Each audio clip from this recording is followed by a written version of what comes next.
আমি সীমার কৃষিকতার কাছে জানতে চাচ্ছি যে আমার নারকেল গাছটার পাতাগুলো শুকিয়ে যাচ্ছে এবং গাছের যে গোড়াগুলো আছে চির ফাটা হয়ে গেছে। আর পাতার নিচের দিকে প্রচণ্ড হারে ছত্রাক জমেছে। আগের তুলনায় নারকেল গাছটার চেহারা খারাপ হয়ে গেছে। তাই আমি সীমার কৃষিকতার কাছে জানতে যাচ্ছি এটাতে কী কী স্প্রে করলে আমি ভালো ফল পাবো। বিমলবাবুকে স্বাগত সীমার কৃষি কথা চ্যানেলে। দেখুন আপনারা এই গাছের অবস্থাগুলো দেখুন, এখানে লক্ষ্য করুন, আসুন বিমলবাবু আসুন। দেখুন এই যে পাতাগুলো মনে হচ্ছে কেউ আগুন দিয়ে পুড়িয়ে দিয়েছে। দেখুন পাতাগুলোকে দেখে মনে হচ্ছে কেউ আগুন দিয়ে পুড়িয়ে দিয়েছে। এটাকে বলা হয় লিফ ব্লাইট অফ কোকোনাট বা নারকেলের পাতা ঝলসে যাওয়া রোগ। এবার এই গাছগুলোতে যদি আমরা ছত্রাকনাশক ওষুধ হিসাবে তামাক ঘটিত ছত্রাকনাশক ওষুধ যেমন কপার অক্সিক্লোরাইড তথা উদাহরণ হিসাবে ব্লাইটক্স যদি 1 লিটার জলে 4 গ্রাম হিসাবে মিশিয়ে স্প্রে করা যায় তাহলে এই দাগগুলো অনেকটা কমে যাবে।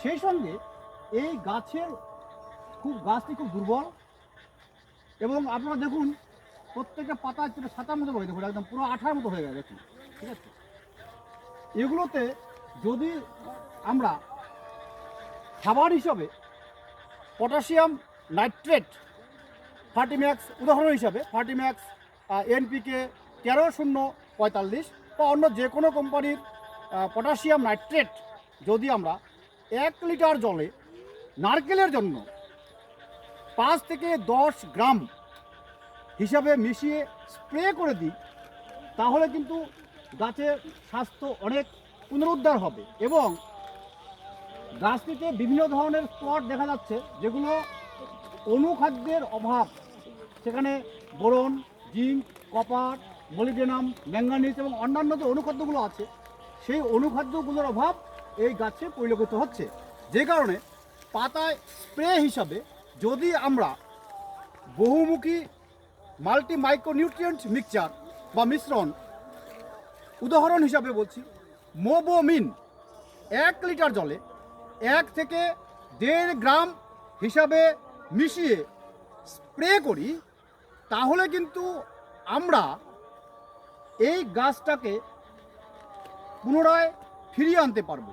আমি আপনাদের মোবোমিন প্যাকেটে দেখাচ্ছি, আপনারা দেখুন মোবোমিন বা পটাশিয়াম নাইট্রেট যেটা আছে সেটা দেখাচ্ছি। দেখুন এই যে আপনারা দেখতে পাচ্ছেন, দেখুন আপনারা কিন্তু কোম্পানি লক্ষ্য করবেন না। বা আবার বলছি, আমি কোনো কোম্পানির প্রচারক নই, শুধুমাত্র আপনাদের বোঝানোর জন্য। এটা অনেকগুলো অনুখাদ্যের মিক্সচার, সেই সঙ্গে পটাশিয়াম আছে, ম্যাগনেসিয়াম আছে, আরও কিছু অনুখাদ্য আছে, অনুখাদ্য নয় কিছু সেকেন্ডারি নিউট্রিয়েন্টস আছে, যেগুলো যদি আমরা গাছে স্প্রে করি তাহলে কিন্তু খুব ভালো রেজাল্ট পাবো। এছাড়াও পটাশিয়াম এবং নাইট্রোজেনের উৎস হিসাবে যদি আমরা দেখুন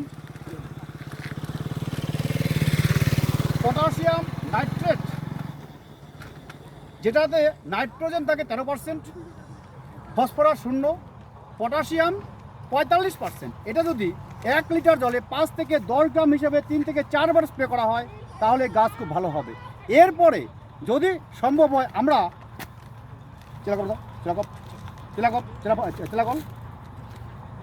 আরেকটা যে দেখাচ্ছি আপনাদের, দেখুন একটু আপনারা ধৈর্য ধরে শুনবেন, তা নাহলে কিন্তু আপনারা শিখতে পারবেন না।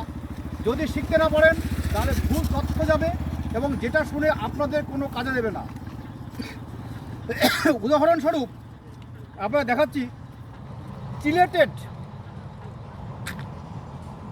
ক্যালসিয়াম, যেটা অ্যারিস কোম্পানি বাজারে বিক্রি করে চেলাকল নামে। এটা 1 লিটার জলে 0.5 গ্রাম থেকে 1 গ্রাম, সেই সঙ্গে চিলেটেড কপার 1 লিটার জলে 0.5 গ্রাম থেকে 1 গ্রাম, এই দুটো একসঙ্গে মিশিয়ে যদি আমরা স্প্রে করি তাহলে কিন্তু এই গাছগুলোতে ভালো সাড়া পাওয়া যাবে। এর সঙ্গে যেটা করতে হবে, একটু আপনারা মন দিয়ে শুনবেন, যে নারকেল গাছে এইভাবে যদি আমরা স্প্রে করি তাহলে গাছের উপরের অংশ খুব ভালো থাকবে, পাতাগুলো ভালো থাকবে সেই সঙ্গে গাছের ডাল যখন কাটা হবে, একটু দেখবেন, আপনারা দেখাচ্ছি, গাছের ডাল অবশ্যই দেখুন, আমরা দেখাচ্ছি এখান থেকে পাতাগুলো শুরু হয়েছে, এই পাতার ঠিক নিচে ডাল কাটবেন, কখনোই গোড়া ঘেঁষে এই ডালগুলো কখনোই কাটবেন না। যখনই গোড়া ঘেঁষে ডাল কাটবেন, একটু আগে আমাদের বিমল বলছিলেন যে দেখুন গাছের এই জায়গাগুলো ফাটাফাট হয়ে গেছে, দেখুন চিড়ে গেছে, এই জায়গাগুলো কি ফেটে যাবে এবং এইখান দিয়ে জল ঢুকে ভেতরে ছত্রাক আক্রমণ করবে এবং এই জায়গাটা পচে গিয়ে ভেতরে গর্ত হয়ে যাবে। সেই সঙ্গে উল্লেখ করছি যে গাছে যদি পরিমাণ মতো জৈব তথা রাসায়নিক সার প্রয়োগ না করা হয়, তাহলে কিন্তু শুধুমাত্র উপরে অর্থাৎ গাছের পাতায় স্প্রে করে কিন্তু ভালো রেজাল্ট পাওয়া যাবে না। এবার আপনাদের বলছি যে কী করে গাছে সার প্রয়োগ করবেন। আপনি এবার দেখুন, এটা হচ্ছে গাছের বাইরের দিকটা, এখান থেকে মোটামুটি 2 থেকে 3 ফুট দূরে চারদিকে গর্ত খুঁড়বেন। চারদিকে গর্ত খুঁড়ে, আমি যে হিসেবে বলছি, চারদিকে রিং করে গর্ত খুঁড়বেন। গর্তের চড়া হবে 2 কোদাল হতে পারে, অর্থাৎ কোদাল যত হয় চওড়া তত 2 কোদাল কিংবা 3 কোদালও হতে পারে। গর্ত কতটা হবে? 6 ইঞ্চি গর্ত হবে। কী কী সার দেবেন? এখানে একটা মিক্সচার দেবেন, সেটা হচ্ছে ইউরিয়া দেবেন 500 গ্রাম, সিঙ্গেল সুপার ফসফেট 700